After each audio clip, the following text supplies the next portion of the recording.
Hey everyone, we should be live. Give me just 1 second to make sure that everything is functional. Let me see. Yeah, looks like I have an excellent connection and things are flowing. Hello there. Yeah, can we get a sound check to make sure that everything is hunky-dory?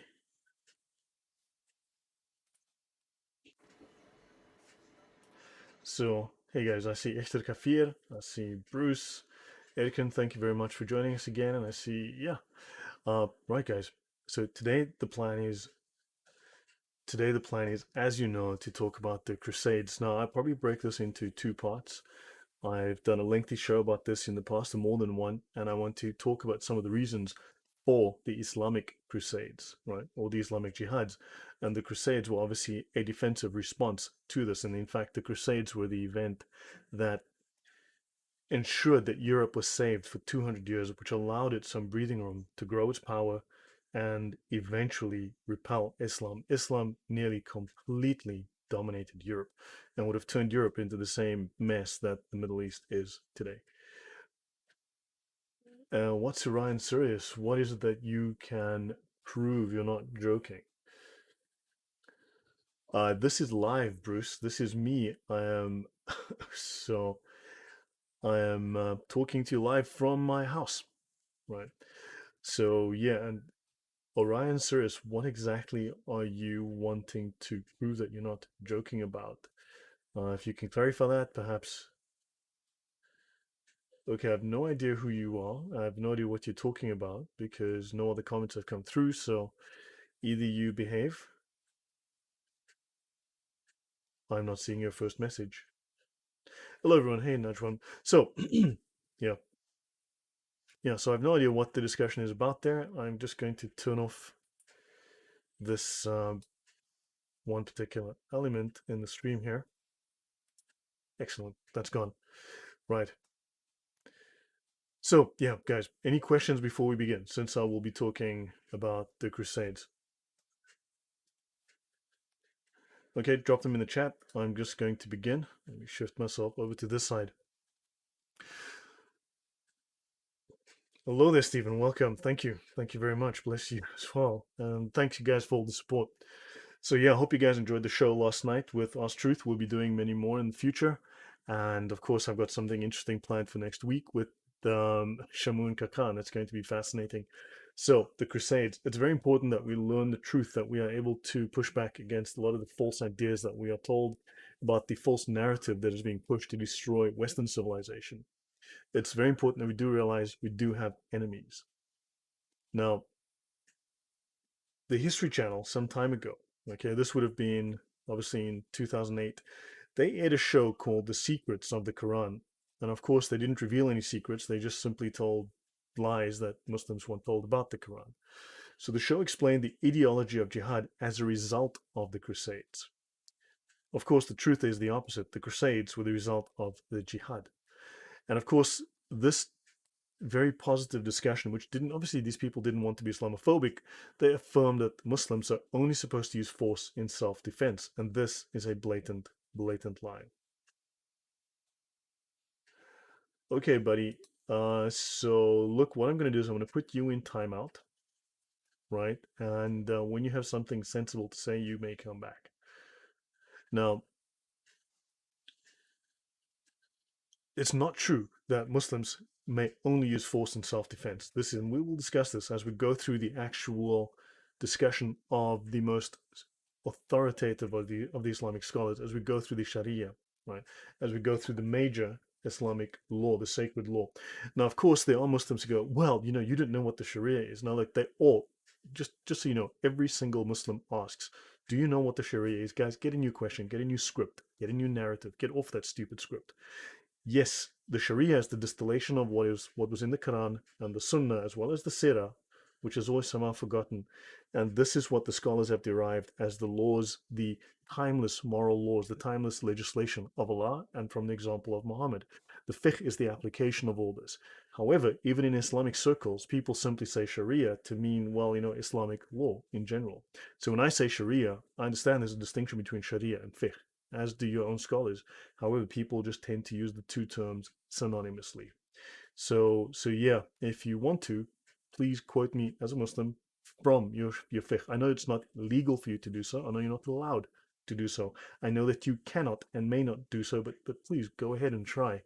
So, right. Hey there. Vita Marek, how are you doing? Right. So guys, now lots of events are always glossed over with regards to what happened in the Crusades. Now, the Umayyads, whenever even mentioned during the show, when the original Islamic conquest of Syria, Palestine, Iraq, Iran, and Egypt, which is very, very visible on maps, was discussed in no detail and always just characterized as, spreading the word of Islam, as if there was no violence involved, no warfare involved. Right. Now, this narrative is a grave distortion of the facts. Right.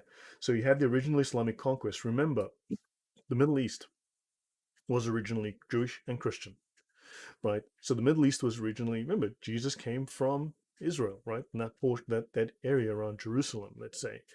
And that message spread Turkey, Asia, North Africa, right? All of the churches, if you look at Paul's letters, right, of the 7 letters, I think it is, 6 of them are now in Islamic countries, right? Only Rome is now still a Christian country. Well, of course, in the West, we separate church and state, whereas in Islam they do not, because they do not see a division between church and state. As you will know, or may not know, this idea of the conjoined nature of church and state in Islam was actually started by Al-Ghazali, or he codified that idea. He's the scholar that made that idea something sound, which is now part of the culture. It was always obviously part of it, but he's the one who wrote it out and made it into the clarified idea that there is today, because the state protects the religion. The religion is the state, and the state protects the religion. That's how they viewed it. But that's discussion again for another time.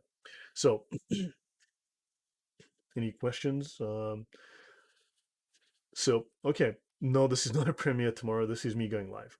So, Islam was initially viewed as a religion just for Arabs. And you'll see this in the Quran. But the earliest non Arab converts, they became affiliated with an Arab tribe, right? And their status was then subordinate. So equality for all Muslims was in general the achievement of the Abbasid revolution. So there was historical progression. Islam changed through the centuries. The Islamic conquest was in the name of Islam, but its aim is very simply domination.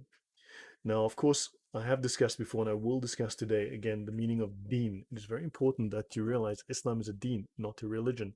It's a very simple convention. Yes, I answered your question tomorrow. Let me actually go here, and let me bring up once again the definition of deen. So let's go here without going to overly too much detail. Lisan al-Arab, the Arab tongue, was completed in 1290. It's 20 printed book volumes, right? It's the most authoritative, longest Arabic dictionary, right? So, and this is what it tells us. And I've done this before, but it's important that you remember this, right? It is necessary to resort to a detailed linguistic analysis for substantiating each with revealed and other sources. Blah, blah, blah, blah, blah, blah. So the Lisan al-Arab suggests 4 meanings of the term deen. The first meaning is subjugation or dominance. This is political. This is not religious. This is entirely political. Then it suggests administrative or legislative authority, law, because Islam is a religion of law. Now it has 2 divisions. You have the Sharia and the Haqiqah, right? So in Islam, you've got the Fuqaha and you have the Sufi. The Sharia is the domain of the Fuqaha, right? The fiqh, that comes from the word fiqh. So you've got the scholars who are lawyers. They're not priests, they're lawyers. Their job is to handle the legal aspects of Islam, because every word and every action of Muhammad and Allah are considered lawful. Hi, Dragona. Thank you very much. Yeah. So now, then you've got, on the other side, you've got the Haqiqah, which is, very loosely speaking, I'm not going to get into this very much, but it is you might think of it as the religious aspect, the spiritual aspect. Actually, it is the mystical slash occult aspect of Islam. The occult aspect of Islam is restricted entirely to the upper tier of the scholars, the very top tier of the scholars, right? So remember, Islam's divided into 4 divisions, right? You've got the you've got the Ibarah on the bottom, the plain meaning, the basic understanding for your lay Muslims, right? This is Islam for the masses, the Ibarah. Then you have the Ishara, right? Your Imams, your basic ulama. Then you've got the Lata'if and then the Haqqaiq. So the mystical religious understanding of Islam is purely for the top 2 levels, and those are for the Sufi. Islam is all occult. I'm actually going to show this. Alpha Omega, you're correct, but it's more cult than you realize. It's people have no idea what Islam is. Once you read their books, you have no idea. And if I start talking about it, it's going to sound like I am telling you that I saw a UFO or that Bigfoot's my dad. Do you understand? It's going to get very weird if I do go there, but that's for another time. So there are four meanings of the term deen. The first meaning, subjugation or dominance, right? Administrative or legislative authority, to put pressure, to be obedient, or using power to enslave or to make someone obedient. Don't forget, the Sharia applies not just to Muslims, the Sharia applies to you, right? So in Arabic, Dintuhum fadanu means I subjugated them so they obeyed me. Also, Dintuhu means I ruled or governed upon him. So it is dominance, it is force, it is legal force, right? Thus, so Islam is political and military. We clearly see the political and military connotations. We're not seeing religious connotations. So Dayan is used to indicate a person who dominates and rules over a state, nation, or tribe. The second meaning is obedience and bondage, subordination and domination by someone, and bearing humiliation under subjugation and power of others. That's unfortunately the situation that dhimmis find themselves in, right? So dhimmis are subjugated, they're dominated under the power. And dhimmis must be humiliated. There is no dignity once you're a dhimmi. So I subjugated them so they obeyed me because it is this for the scholars of Islam, we as Christians and everyone else have to obey the Muslims.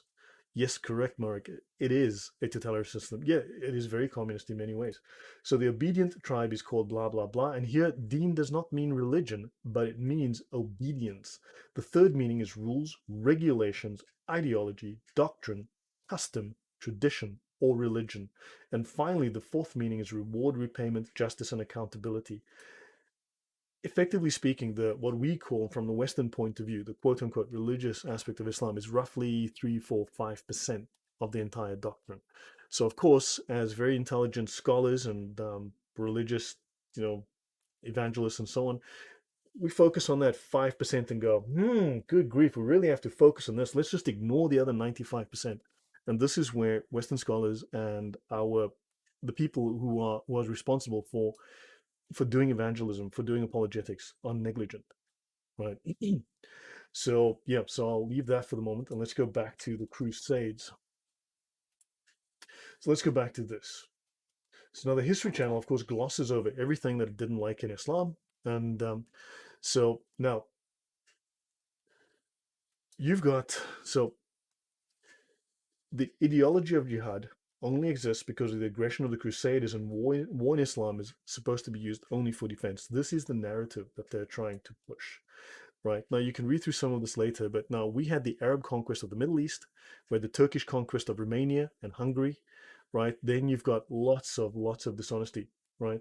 So let's actually skip over this. Let me go here. I want to show you this. This is a timeline of the Islamic Crusades from the year 630 to 1095. The first crusade started in the year 1095. In 630, Muhammad conquered Mecca by force of arms from his base in Medina with 30,000 men. He dies in Medina, and Islam now controls the Hijaz. 636, Muslim conquest of Syria and the surrounding lands, all Christian, including Palestine and Iraq. 637, Muslim crusaders, the jihadis, conquer Iraq. 638, they conquer Jerusalem, taking it from the Byzantines. 638 to 650, Muslim crusaders conquer Iran, except the Caspian Sea area. Then they conquer Egypt in 639 to 642. Then they conquer Syria and Palestine. Then they conquer all of North Africa and destroy 10,000 churches. Don't forget, anything prior to Islam is from the time of the Jahiliyyah, right? The time of ignorance, the time of barbarism prior to Islam. So anything and everything prior to Islam is considered barbarism. That's why ISIS was blowing up statues. That's why they're destroying everything that came before, because all these things are from barbarism. They have to level them, destroy them, wipe them from the face of the earth. And therefore, they will not be kind. That's why 10,000 churches were destroyed in North Africa. There's no record of them anymore. Something like 1,000 churches were destroyed on the border with Turkey and Armenia. 1,000 churches. There's ruins left of some of them, right? So 400 years, they're still um, slaughtering Christians, still crusaders. Islam believes the world belongs to them, right? See, here's the thing that, again, people don't understand. You have to understand the doctrine. You ignore the Quran. Honestly, just ignore that book. It's a waste of your time. You need to understand how the verses of the Quran and Hadith were eventually taken, put into the tafsir, and from there moved across various commentaries and ultimately ended up in Sharia, with the top scholars giving the exegesis. It's as if we were. I watch Christian apologists and academics read the Quran as if Muslims haven't had 1400 years to do exegesis of all of the Islamic sources like the Hadith and the Quran, extract all the meaning from that, write it down, codify it, document it, and explain it. As if this never happened. And we go, Quran 65:4. Who cares what Quran? No, you don't go there, because Quran 65:4 is like 30 words, 20 words. I can go to the Sharia, which has like 50 pages of highly detailed laws explaining precisely what that means. Why would I read a vague Quranic verse which has a contradictory verse? So they always all have contradictory verses somewhere else in the book, when I can go to the Sharia, which is black and white and unambiguous, right? It's honestly, so so what are we talking about? It's just an example. There's nothing wrong with Santa. I like Santa. I like presents. Don't you like presents? Now, so now look at this. From 644 to 650, Muslim crusaders conquer Cyprus, Tripoli, right? They establish Islamic rule in Iran, Afghanistan, and India. Then they go to Constantinople. Then the Dome of the Rock is completed in Jerusalem. Then they conquer the lower Indus Valley.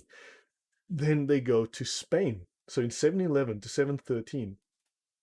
Now, they say that Muslims are angry because of the Crusades, and that they are invading and doing whatever they do because of the Crusades. Now, what the heck were Muslims doing invading Spain in 711? What were they doing? Seriously, what were they doing there at that time? Then the Muslim conquest moves into Europe proper. In 718, the conquest of Spain was complete, and in 732, the invasion of France, and they nearly took over half of France. They were 20 kilometers approximately from the capital, Paris. What were they doing 20 k's from Paris, right? What the heck? In 732, were the French invading? No, no. Were the French in the Middle East? No. Don't forget, within 3 years of Muhammad's death, the Muslims have invaded something like 28 countries. So within 3 years of Muhammad's death, Muslims have invaded 28 countries. And I'm pretty sure those 28 countries hadn't invaded them first. Okay? So if anyone asks you, Islam always hits first. Now, one of our problems is our mothers taught us to count to 10. Muhammad taught Muslims to count to 3, maybe 2, right? So they're going to hit you a lot faster than you're going to hit them, right? So, Edgar, no problem, thanks. So, yeah, that's trying to destroy history, Western civilization, and Christianity. Yes, sounds like it is socialism. It is very much like socialism. So, yeah, so understand, you've got from 732, right? You've got 762, the foundation of Baghdad. Look at this timeline, look at this history, right? These guys have been invading Christian lands, right? In 831, they captured Italy, Palermo, Italy. There were raids in southern Italy. They took half of Italy for 400 years. For 400 Islam until they were kicked out. Within 100 kilometers of the coastline of southern Italy, no one lived because pirates were capturing all the women and taking them back to the Middle East as sex slaves. Understand? Now, we go on. So you've got the Turks convert and so on. Now, you've got, it just goes on. 1009, 1012, 1050, 1071, battles, battles, battles, battles, battles. And then in 1094, right, the Byzantine Emperor Alexius Comnenus the First asks Western Christendom for help against the Seljuk Turks because they were invading his territory. This is in 1095. This nonsense started in 630, and then it continued when they started to expand and started attacking everyone in sight. And it's true that Islam has bloody borders, right? So then what we have here, in 1095, a year later, Pope Urban II preaches the First Crusade, and they go and they capture Jerusalem 4 years later. The Crusades were a response to 462 years of violence from Islamic armies. Let's have a look at some of this, right? So let me go down here. So now the Crusades were military expeditions, right? They were during the Middle Ages. They were conducted by European Catholics to defend Christian civilization. If they had not done so, Europe would have fallen. So the Crusades developed as a result of the Christian world's very long struggle with Islamic Jihad. So Muhammad formulated this concept of holy war, right? Calling on Muslims to subjugate non-Muslims through warfare. Now, I'll fix that up a little bit later. So between 8633 and 715, Arab armies conquered two-thirds of the Christian world, including Mesopotamia, that's Iraq, Syria, the Holy Land, Egypt, all of North Africa, and Spain. Between the 8th and 11th centuries, Christian lands were constantly invaded by Muslims. The Christians attempted to beat the Muslims back and recover territory that had been lost.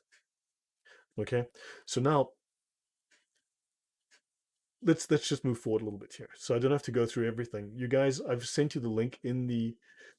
No, the Catholics were not persecutors. Look, I'm not a Catholic, but I will say the lies about the Catholic Church are insane. Now, I mean, you can disagree about Catholic Church and you can disagree about doctrine, and I'm Anglican, and honestly, if I look at what the Anglican Church is doing in England, I want nothing to do with them. Good grief, man. I don't recognize that part of the church anymore. It's like, huh? So yeah, but then again, that said, people make claims about the Catholic Church. So I live in Poland. I live in Warsaw. People say the Catholics worship Mary, Mary. That's what I've always heard my whole life. Now I live in a Catholic country. It's 98% Catholic. There's only Catholic churches. I go to church in a Catholic church. I've heard the word Mary said maybe twice in the last 2 years, right? It's insane. I haven't heard or seen a hint of all these claims that people make about the Catholic Church being Mary, Mary, Mary. You go to church, it's Jesus, Jesus, Jesus, Jesus, Jesus, Jesus, God, God, God, Jesus, Jesus, Jesus, Jesus, Jesus, Jesus, God, God, God. And that's all I hear. I've heard the word Mary said maybe twice in 2 years. So I don't know. But were they Muslims? Yeah, were they real Muslims? No. So yeah, so Alpha Amiga, I'm not gonna allow this comment though about the that you've made. So I understand it's you're not being serious, but I'm just gonna disallow it for now if that's okay. So now, right, Islam attacked everyone in sight. Right now, let's have a look at a summary. So let's summarize this. And remember, I've given the link to this database. Right, it's in the top of the chat. Have a look. If you scroll up to the top of the chat, and it's also in the description, so you can follow along and see all of this. Yeah, we need to be very grateful for the Crusades. So the first Crusades began during the Middle Ages in the year 1095 as the result of a cry for help against invading Islamic armies. This happened, right? Oh, you're right. I can pin it. Let me go and find that link. Uh, Here we go. Thank you very much for that, Edkin. Yeah, it's now pinned. It's now a pinned comment. Guys, please check the pinned comment. Thank you very much for that. Right. Now, the first Crusades, right, occurred 460 years after the first Christian city was overrun by Islamic armies. 457 years after Jerusalem was conquered by Muslim armies. 453 years after Egypt was taken from Christendom by Muslim armies. 443 years after Muslim armies invaded and plundered Italy. What the heck were they doing in Italy? 427 years after Muslim armies laid siege to Constantinople, which was Christendom's eastern capital. 380 years after Spain was conquered. 360 years after France was invaded by Muslim armies, and 249 years after Rome itself was attacked by Muslim armies, which is why the Vatican has that massive, massive war because of Islamic invasion of Europe, right? Let's see, what's this woman saying? People is Dutch. Oh my gosh. Okay, so why, Najwan? If you want to be stupid, please do it somewhere else. I want to put you in timeout for being dumb. And yeah, I'm South African. I'm African. I'm not that westernized. So yeah, I don't necessarily have the kind of filter over my mouth that certain other nationalities do. So, and also, the work that I did was to prevent jihadis from blowing things up and killing people. I didn't stand up and go and evangelize. I stopped deadly Muslims from killing other Muslims. Understand? So I take a different view of this. Now, the Crusades happened after only 4 centuries of church burnings, killings, enslavement, and forced conversion, including sex slaves, right? So 462 years later, there was the Crusades, and Muslims go, oh my God, how could you fight against us after we've been killing, raping, torturing, destroying, burning, and stealing your land for 462 years? It's disgusting, right? So now, by the time the Crusades began, we lost 75% of Christian land, right? They'd been conquered, and the people had been forced to convert, or they were enslaved as dhimmis under Islam. Stephen Gilchrist, Surah 5, it's that damn Quran again. Yeah, Islam is worse than drugs, and that is very, very true. Now, without the sacrifices and the extremely heroic defense of Europe made by people like Charles Martel at the Battle of Tours, where he stopped the Muslim invasion of France, the Templar Knights, right, from 1129 to 1312, Al Cid's Reconquista in 1085, the Venetian fleet at Lepanto in 1571, and the Polish and the Austrians and the Germans, the Knights at the Gates of Vienna in 1683, and the Serbian Hashduks, who fought off the Ottoman Turks in 1804, Europe would have been converted to Islam, just like the Middle East and North Africa were. Imagine these areas were not Islamic. Imagine they were Christian like Europe, like America, developed, right, culturally Christian nations. Imagine how powerful and prosperous they would be. But unfortunately, we've got the mess that is the Middle East, where I spent 11 years of my life. Now, I must tell you, 1683 Gates of Vienna. So Poland, yeah, and yes, exactly. Um, Now, King Jan Sobieski III, King Jan Sobieski, he was the most possibly the most famous of the Polish kings. He fought 20, 30, 40 battles against the Muslims, right? Against their armies, the Turks, as they invaded into Europe. So they invaded Poland multiple times. They invaded all across Europe. He eventually kicked them out. Okay, so this was their high point. 1683, they were going to take Vienna, right? And once they took Vienna, they were going to go to Rome. That was the aim. They were going to go to Rome, and they were going to stable their horses in St. Paul's Cathedral. And of course, the Poles and the Austrians and the Germans kicked their asses right out, right? And it did take a long time, though. Peace was only signed, I believe, in 1699, so something like 16 years later, the peace was signed.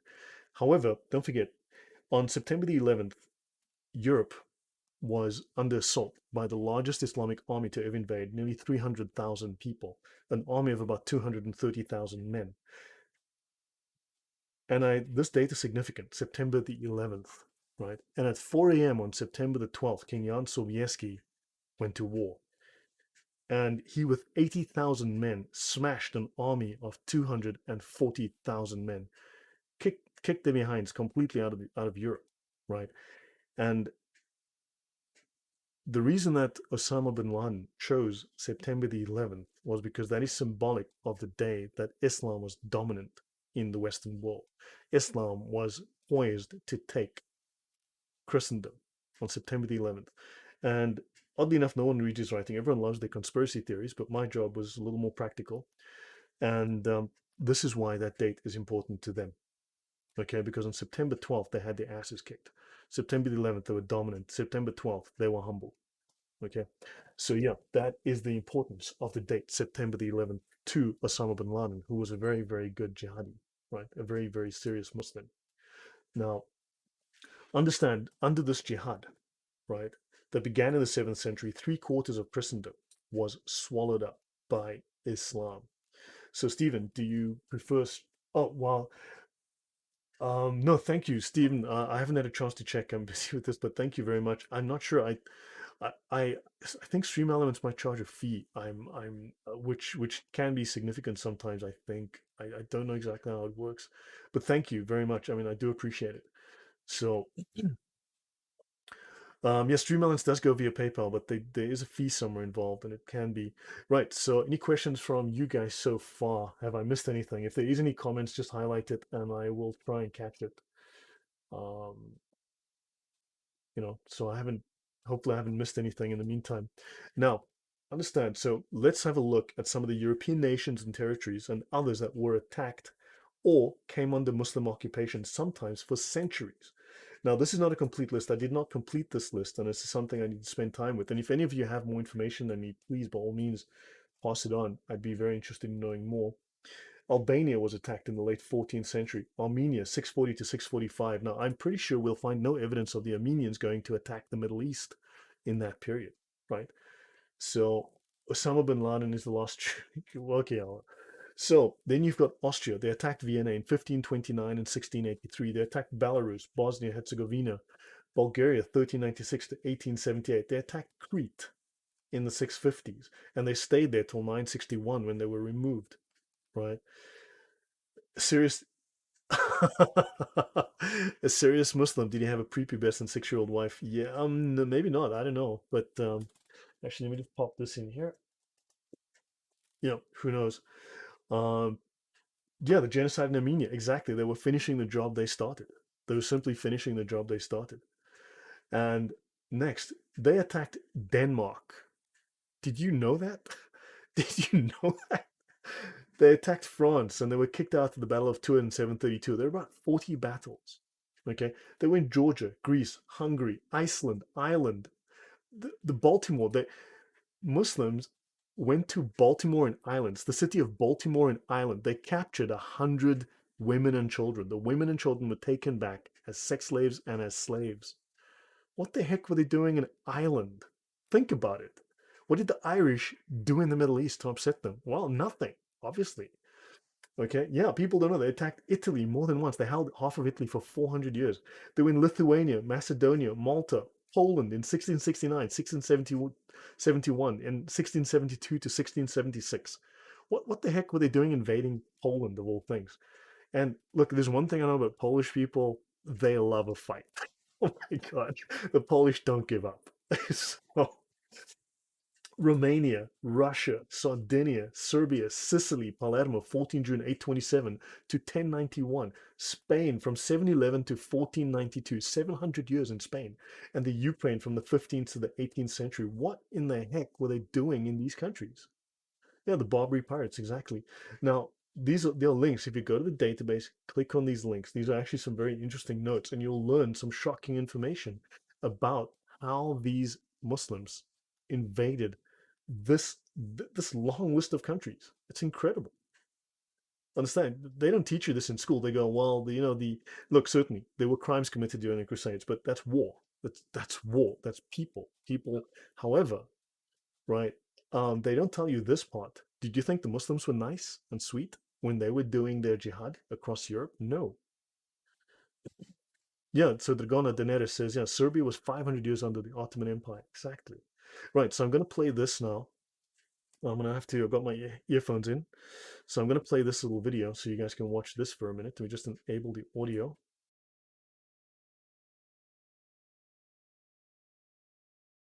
If you see a lot of sunken ships, there was a lot of ships sailing around. When they go down, the economy goes down. So from this data, we know a lot. And so what I'm going to do is, this is Bill Warner from CSPI. He's going to give us a short video, 3.57 minutes, well, 3 minutes and 57 seconds, and he's going to explain what happened in Europe. So watch this. This is history that you do need to know. Okay, and then also from here, I'm going to switch a little bit to some of the Islamic texts, and you're going to see from the Sharia exactly why they do this. They have to do it. It's compulsory in Islam to do so. Okay, so I'm going to. this, in particular, the database of ancient documents gives us 548 battles that Islam fought against the classical world. This is all new information. I've talked with people who consider themselves history buffs, and they go, well, let's see, battles of Islam against Europe. Let's see, we've got the invasion, we got Tours, we got the invasion of Gibraltar, we've got Lepanto, Gates of Vienna, collapse of, okay, that's 5. You talk to a historian, and those are the 5 battles they can scratch up. And I remind you, you can have all of these slides if you just send me an email for it. Okay, what does this new data show us? It shows us this. See the white spots? They're brand new battles. They're going to change to red. These are new. Every time, I want to show you this all over again, every tick is 20 years. The new battles for that 20-year period come up in white, then they fade to red to show you the history. So white's what's happening right now, red has happened. Let's see how these 548 battles act out over. We're going to watch, in 70 seconds, we're going to watch 1,200 years of conquest. Look how fast this is happening. Bam! Here comes. You didn't know France was hammered that hard, did you? You heard of Tours. Watch what's happening in Spain and the islands. Now, many of these raids or battles, if they're at the coastline, are slave raids. The slaving that took place in here was extensive and went on and on. All of this work is also happening now then. We're now into the golden age of Baghdad. This is the punishment that's being handed out to Christians everywhere. In Spain, after one battle, there were knights' heads were cut off, and they made a pile so high that a man on horseback couldn't see over them. All of the European civilization in North Africa is now gone.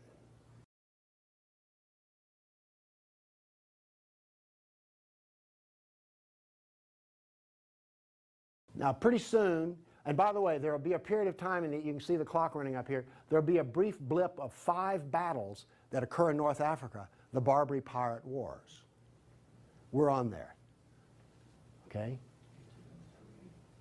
Now then, Byzantium has fallen. Now then, Eastern Europe is being hammered. Notice that it is relentless. It doesn't stop. This is the history that you're never told about. This is the history that explains how all of this came about. Now then, they're getting slower because Islam is becoming weaker.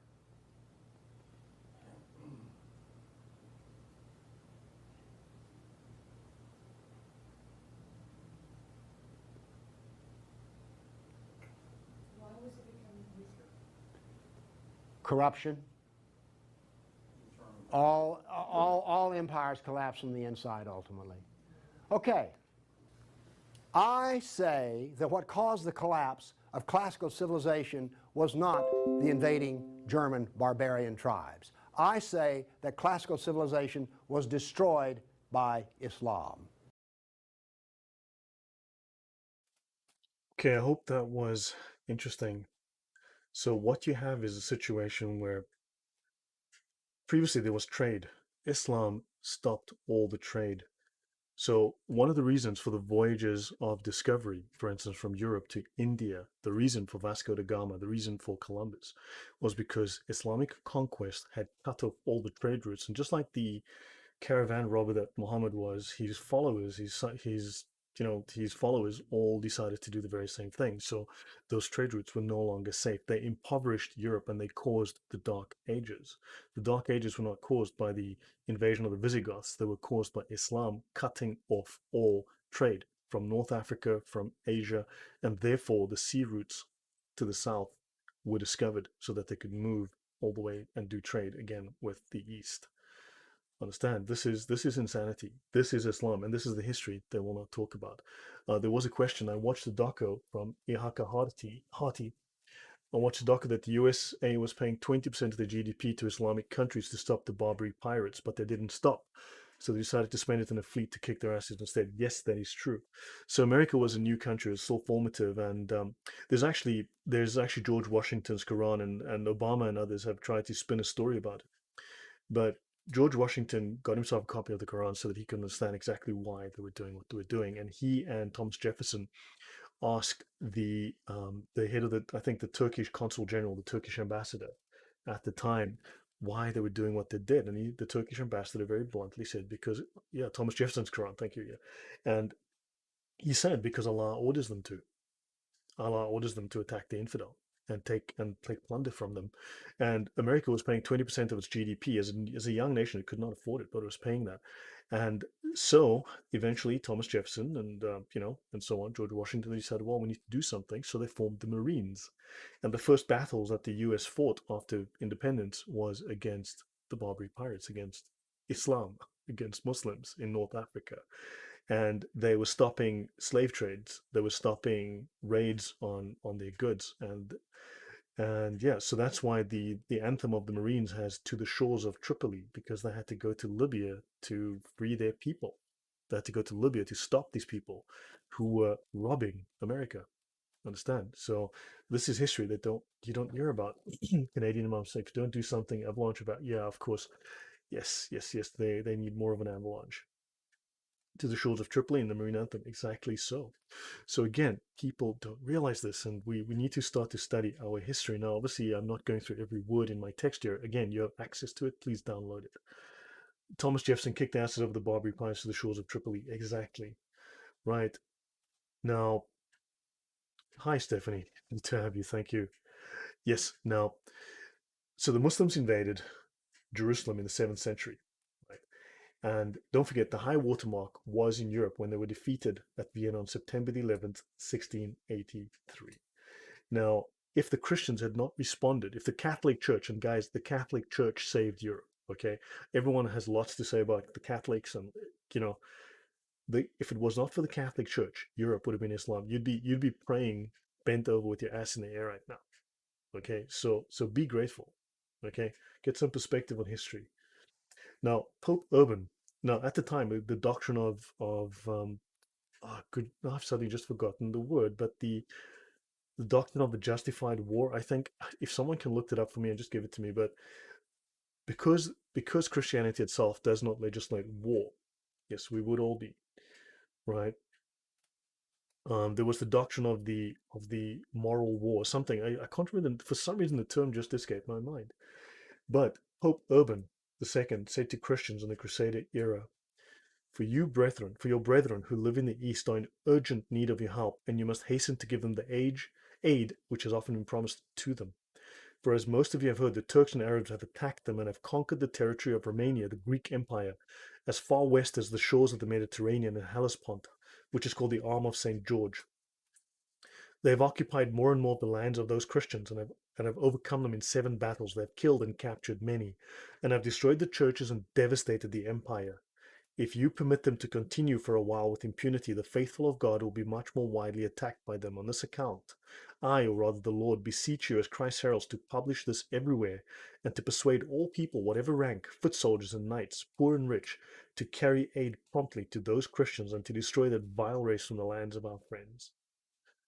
When I say what war, there was a term they used like a moral war or a just war, the just war doctrine that was developed specifically for the case of Christians going to war against Islam to save Christian lands and to save the lives of people to prevent them from being enslaved. So, what does the current pope not condemn? Because the current pope is the pope of he's the com. I'm sorry, Mark, but the current pope is the communist pope of Islam. I don't trust the current pope as far as I can throw an elephant, and I can't throw one at all. So the current pope, I don't trust that guy as far as we can throw a piano, man. Saint Augustine of Hippo was considering the moral consequences of war. He's one of the first people to articulate a philosophical statement on war and justice, known as the just war doctrine. Thank you very much, DHC. Much appreciated. Yeah, the current Pope, I mean, unfortunately, the Catholic Church has its problems, and the 1963 Vatican II document has a completely false view of Islam, calling it an Abrahamic religion and calling it a sibling, basically, of Christianity. And people have no idea what they're talking about. I mean, seriously, have no idea. What was that noise? So between the 15th and 18th century alone, now we need to know something. I'm going to pause here and I'm going to switch over to some Islamic stuff for the last 15 minutes or so. Oh wow, thank you, whoever's. Wow, thank you very much. I really appreciate the contribution. That is fantastic. Thank you. So between the 15th and 18th century alone, okay, approximately 5 million Europeans were abducted and enslaved in the name of jihad. Now notice this. Let's deviate to the topic of slavery for 1 second. In North America, something like between 300,000 and 500,000 black slaves were taken from Africa to America, to North America. All right. However, something between 1.5 and 5 to 6 million white people were taken from Europe to Africa as slaves by Muslim slave traders. So, in other words, you have a minimum of 5 times more whites were taken by Africans to Africa as slaves than were taken from Africa to North America, and that includes Canada. North America includes both Canada and the USA. So you're looking at a maximum of 300 to 500,000 black slaves going to North America, and at least a minimum of 1.5 million that went to Africa, taken by Africans to Africa, taking white people. Understand now the hypocrisy of not condemning that when all you can do is condemn. And here's the odd thing: 14.5 million slaves went to South America. So brown people enslaved black people and sent them as slaves to brown people in South America, and no one says a word about that. That's hypocrisy. That's totally hypocrisy. You're worried about 300,000 blacks who were sent to North America and ignore the 14.5 million that went south, and the 1 to 6 million that went to Africa from Europe, as if it's okay. That, know your history. Don't take this nonsense from people. Understand. But that's a subject I can do another time. Let me just catch up with some of the comments. That is not an Abrahamic faith exactly. It's simply, yeah, if the church was as it was, the church was as it was in early ages, this pope would be excommunicated with no mercy. Yeah, man. Yeah, I'd throw him out seriously. He's a disappointment. He's a great disappointment. This pope. I don't trust this man at all. Yeah, I have no idea what he's doing as the pope, but yeah, he needs to go. That's my view. Um, yeah, the pope's in bed with the Sharia. Yes, I would say that that does seem like that's the case. I mean, the guy's very communist friendly.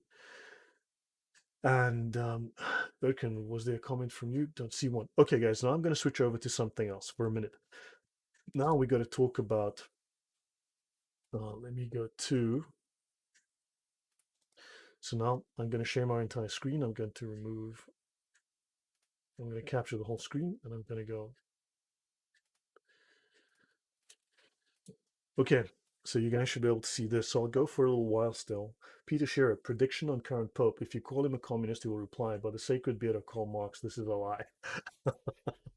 Oh yeah, I call him the Pope of Islam, man, because this guy, good grief, honestly. Now, Stephen Gold is right. People need to get the history right. Yes, we do. Pope condemns deadly terror attack in Sri Lanka. It just keeping things. No, look, certainly the guy. Look, I mean, the guy's got to play the whole PR card, right? He can't come out right and say, but honestly, seriously, I don't trust this guy at all. I mean, that's a different discussion. But given the history of this guy, given what I know, I don't trust him. Sorry. So now, this is the Muqaddimah by Ibn Khaldun. Ibn Khaldun is a very famous man. So that's his face on some money over there. And he's known as the man who invented modern history, right? So this man is a 14th century historian, extremely famous.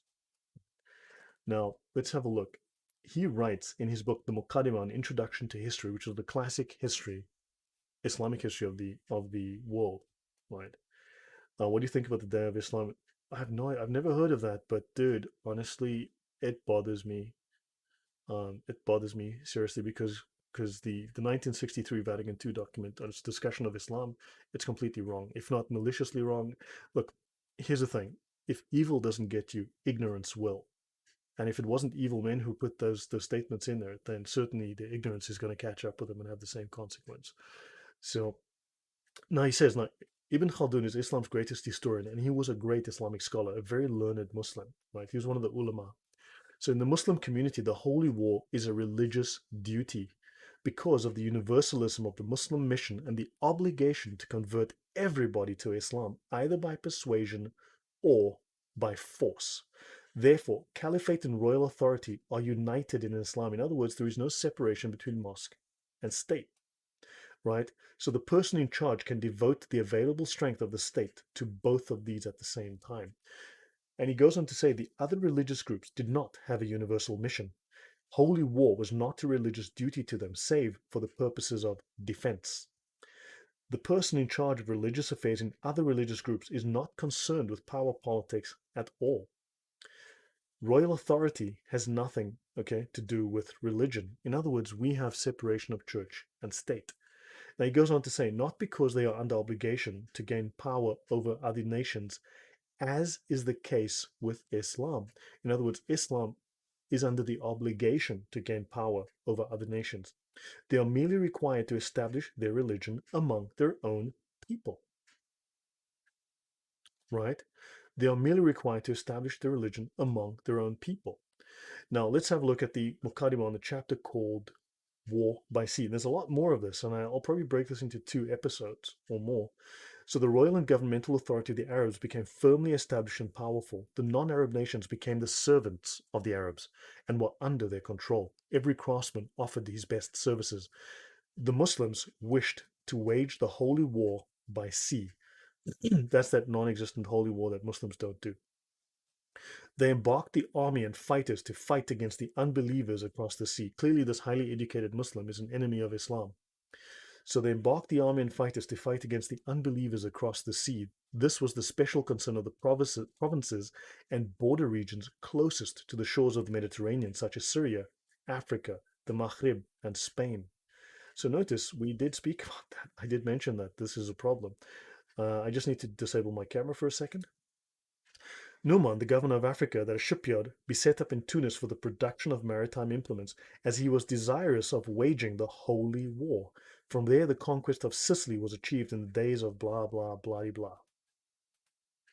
So understand, this is Islam's greatest historian telling us. Now, the most important doctrine in Islam is called commanding the right and forbidding the wrong. And it comes from Quran 3:104. That's the most important verse in the Quran. So let there be a group of you commanding the right and forbidding the wrong. And this verse explains that commanding the right and forbidding the wrong are a communal rather than a personal obligation. If enough people do it, meaning that whenever wrong is seen, blah, blah, blah.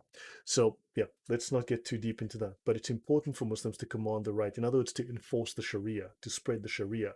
To forbid the wrong is to stop us from practicing our religions, to stop us from forbidding them from spreading their Islam. So anything that is not Islamic must be forbidden, and everything that is Islamic must be commanded, enforced, right? Now, notice it says in the Sharia, right, the obligatory character of jihad. Jihad is a communal obligation. When enough people perform it to successfully accomplish it, it is no longer obligatory upon others. So there will always be a small minority in Islam, always. It's compulsory that they must go out on jihad. That's fard al-kifaya, yeah. Now understand, there are people talk about extremism in Islam, and there is no extremism. Certainly, you can have extremism, which is doing Islam wrong, but that's a separate topic, right? That's something else. Scholars consider that something separate. There is no extremism. There is azima. There is no moderation. There is rukhsa. There is azima and rukhsa. What you call extremism, Muslims call azima, which is strict adherence to Islamic doctrine, strict adherence to the Sharia. It is doing the things as they are supposed to be done, as required by Allah. So a Muslim who goes around stabbing people on London Bridge or drives trucks over people is doing Islam as Allah requires it to be done. He's being strict. He's not extremism. It's full practice of Islam. Exactly. It's azima. It's doctrine that gets you reward from Allah. And the Muslims who don't do that, they are simply practicing rukhsa, which is dispensation or privilege. It's many other names, but those are two of the definitions of it. You are also rewarded for doing this because this is part of the doctrine, because not everyone should go out and fight in jihad. Repent. Excellent. Thank you very much. Yeah, guys, smash the like button. That would be fantastic. I would appreciate that. If you can share and like, this would be very, very useful. Yeah, moderate Islam is the incomplete practice of Islam, and exactly. And the Sharia will only be fully practiced at the end times. Understand? So let me step forward. Notice now, when they talk about rukhsa and azima, he who provides the equipment for a soldier in jihad has himself performed jihad. That's azima. That's rukhsa, sorry. That's rukhsa. For instance, it's compulsory in Islam for a rich man to provide money for jihad, right? It's compulsory upon him. If none of those concerned perform jihad and it does not happen, if jihad does not happen, then everyone who is aware that it's obligatory is guilty of sin. Interestingly, if you read the Hidayah, it says that if those who know that jihad must be performed and they don't do it, they are guilty of a crime. In the Hidayah, it states you are guilty of crime against Allah. And Allah will punish you for it, for not doing jihad, for not going out and murdering people. Fantastic God that is. So letting these people into our country is a huge, huge mistake. But yeah, exactly. Here's the thing though, if everyone was aware of the actual nature of Islam, and as I go more into this in the future, it gets pretty ugly as you get into this. So yeah, so thank you. So yeah, there's a lot more of this, right? So now notice they mention here that there are two possible states in respect to non-Muslims, according to the Sharia. The first is that when non-Muslims are in their own countries, right? If we are in our own countries minding our own business, in which case jihad is a communal obligation. And obligation is a legal word. It's compulsory upon Muslims. And this is what our author is speaking of when he says jihad is a communal obligation upon the Muslims each year. Once or twice a year, it is obligatory for them to go and attack non-Muslims. That's why there were those 28 countries invaded within 3 years of Muhammad's death. Understand? That's why we had to defend ourselves, or there was going to be more. So yeah, guys, I should probably call it at this point. I finished work late and then I haven't had dinner yet again. So yeah, are there any questions? I'll give it a few minutes to take questions before I go further. But again, look at the pinned comment. You can download the database. The link to the database is there, and you can find my notes on the Crusades and more. You can use this information, learn this information, use the summary. When people say, "What about the Crusades?" Show them that and tell them, "Yeah, what about it? Right? What about the Islamic Crusades? Right? What about the Jihad? Tell me about that. What were the Muslims doing in France in 732?" So, Marek, when is the next live? When would you like the next one to be? Yeah, so Sunday I'll probably do another show with yeah, when would you guys like the next live show? When should I do this part two of this one, guys? What's your thoughts? If anyone can give me, um, I haven't thought about when to do part two yet. Would you like it this week or next week? Peter Shearer says a much manipulated word is radical, meaning extreme. Radical comes from radix, Latin meaning root. A radical worshiper goes to the root of his root. Actually, that's really very strong point. Thank you. Thank you for bringing that up. Radical Islam is a trick to hide that. ASAP word. Yeah, excellent. No, thank you guys. Muhammad ibn Faj. And this week, so okay, fine. I will do my best to do it this week. Wednesday's a public holiday here in Poland. So Wednesday's unlikely. Tomorrow night, no, maybe not. Let me see how it goes. So possibly Thursday. How's Thursday? Thursday. So let's do Thursday. I finish work at 8 on Thursday though. So let me see. I'll try probably start just after 8. So let me see. Um, yeah, I'll try for Thursday. Okay, I finish at 8 p.m. So I need like 15 minutes just to grab a coffee and just get some food down my throat. Guys, so I hope this was helpful so far. I don't want to continue too late. As I said, I finished work late and I haven't eaten yet. So use this information, please. And guys, smash up the likes, please. If you like this content, you found it useful. And again, put your questions in the comments. I will engage with you in the comments. And if anyone's interested in learning more, by all means, I'm looking to put together a study group so that I can come on Zoom and invite as many of you as want to come on, and we can slowly educate you and go through this so that when you do your online apologetics in the comments section on YouTube or Facebook or whatever it is, I'm happy to teach you as much of the stuff, provide the resources, show you where to find everything, how to use it, how to understand it. Nice and slowly. I know I can go a little fast because I know the stuff really well, but I've spent years on it. So if you have any interest, let me know. We are busy working on that as I speak. So guys, yeah, thank you very much for your support. I appreciate everyone being here in the chat. And really kind to see you guys, and thank you very much for the donation so far. I really do appreciate it. It goes a long way. So I have a lot of previous content from Steffi, a lot of previous content to catch up on with this channel. Yeah, well, thank you. I appreciate you taking the time to watch. I try to educate, and I provide all the sources that I speak from. I always show my resources on the screen, and I provide all the download links to them so you can see them. And yeah, there's no need to listen to ignorant Muslims, to lay Muslims in the comments when you can simply get it from the scholars directly, right? So yeah, so guys, I should call it at this point, but thank you again for your time, appreciate it, and I'll hopefully catch you guys in the comments. All right, and so yeah, let's aim for Thursday, but watch for when I post this. But I think Thursday would be good. Um, Last question: if I can do this tomorrow, would tomorrow be fine, or would Thursday be better? Can you just quickly, if tomorrow is good, say 1 in the comments, and if Thursday, then 2. Just type a number in the comments. 1 for tomorrow, 2 for Thursday, please.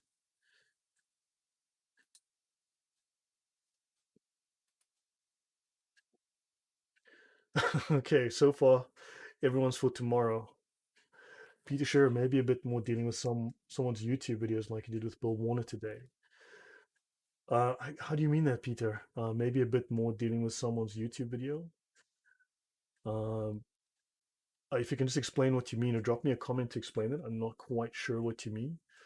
Okay, thanks, Eric. Can I see you say 2? Everyone else is looking at 1. So, okay, so I will try for 1 for tomorrow then. So I guess tomorrow there's most of the interest. And Erkan, thank you again very much for always being there and being so supportive. I appreciate it. Uh, oh, supporting documentation. Oh, of course. Okay, if it's supporting documentation, yes. I've provided some links. So don't forget, in the database, the OneNote database, have a look. It's in the pinned comment in the chat. And I will also place it into the video. It's in the description of this video. Oh, 1 and 2. Okay, no issues. Excellent. Thank you. Um, okay, so right, commenting on the info. Okay, yeah. Oh, you mean like, okay, not just playing it, but actually commenting on the info. Yeah, I understand. Yeah, I wanted to let that run through because, yeah, understood.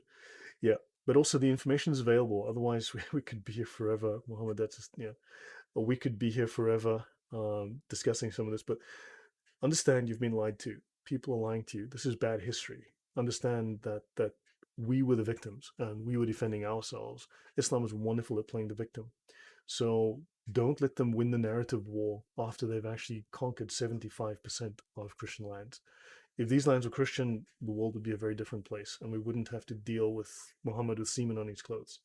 So, can I turn up my mic level? As you're quiet, okay? We just pull the mic closer. Is that a little better? Excellent, guys. So yeah, thank you. Thank you, guys. So let me call it. So anyway, thank you. Good night, and so I guess it'll be tomorrow. So I will try and see you tomorrow at the same time then, 8 o'clock. Debbie David for 2. Yeah, but everyone, the overwhelming majority here. If I can't make it for any reason tomorrow, I'll let you guys know. But otherwise, I shall see you guys then tomorrow night for this. And Muhammad with companies called. Exactly, dude. It's the truth. It's the truth. Right. Yeah. So good night, guys. You take care. Right. See you next time. Bye. Hello there, Pinpoint. Good to see you. Thanks, guys. Okay.